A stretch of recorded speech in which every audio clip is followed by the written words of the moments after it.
Okay, so this is the flood level. Last night it was above you can see where the posts are kind of white there. It was that far, it was halfway up those posts, so it was above that road. Um, and it was basically to the bottom of the covered bridge. This is all geoengineering driven stuff, folks. There's not This was predicted. Okay, this is being discussed at the United Nations. There are companies and independent, out of government regulated, outside of government, non-regulated entities that are modifying our weather. And there's nothing our government is doing to protect us, and there's nothing that the United Nations is doing to protect us.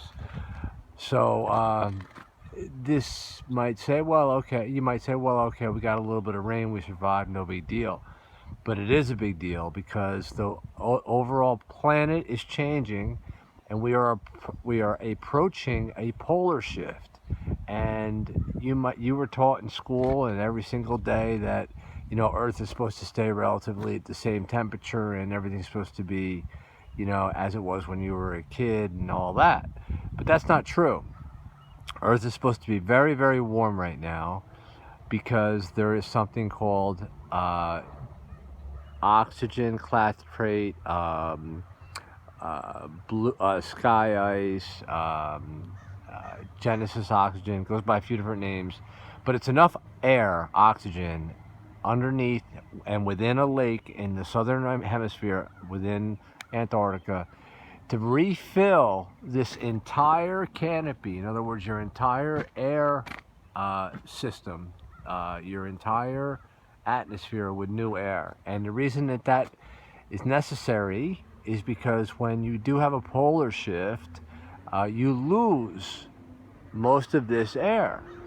And the reason you lose it is because the magnetic fields that hold this air down are moving and coming out of alignment, because the core that's inside the Earth is already half tilted, but when it gets to 45 degrees, it does the rest quickly. And that causes, as it's doing that, things to be out of sequence magnetically. And what that means is that the outer hull of your ship, called Earth, doesn't hold the air for a brief moment, doesn't hold it down. Okay, but Earth is so advanced, and your maker is so advanced, the Lord, that he provided a method to combat that, to mitigate it, to make sure that you don't die during a standard pole shift.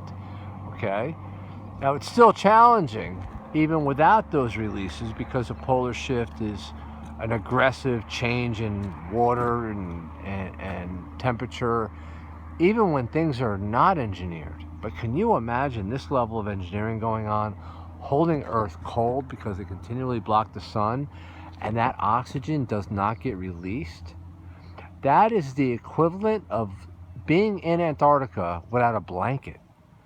The Earth will be within space without an insulating blanket, meaning oxygen to insulate it from the coldness of space. That's an extinction level event.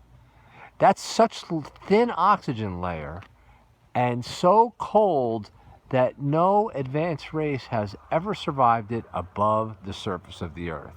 The people that are doing this are dug in. They have fortifications, they have technology, they have power, energy. The normal person doesn't have any of those things. No normal person would be able to survive that. And that is what they're doing. That is what they're doing. And if the common everyday Joe does not literally get up and fight for this to end, and I'm not even sure where to start, but I know it has to be a lot of different people doing a lot of different good things for little people, okay? They're going to have their way, and they're going to do something very terrible to Mother Earth and to people. And not only does it not end there, that trapped oxygen will then, under pressure, freeze, because there won't be an insulating blanket between Earth and ice. And ice under pressure expands very rapidly, causing ice 7. It'll create another ocean. Eventually, when that ocean freezes, thaws, you're going to have more water on Earth. Now, water is an excellent conductor of magnetic fields, and that's meant to warm Earth for the next cycle.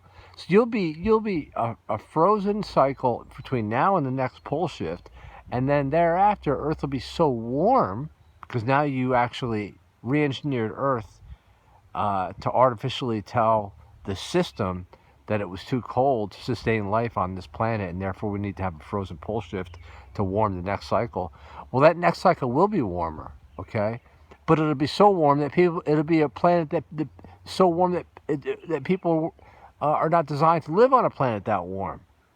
So we'll have made an extinction event that eventually, not in our lifetime, but still you have to care, to a planet that's been engineered to have too much water and too much heat, okay?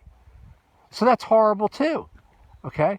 So this is an adulteration of Mother Earth, the systems of Earth, the feedback loops of Earth, all mechanically man-made geoengineering, flooding Earth already, but this is nothing compared to what's to come.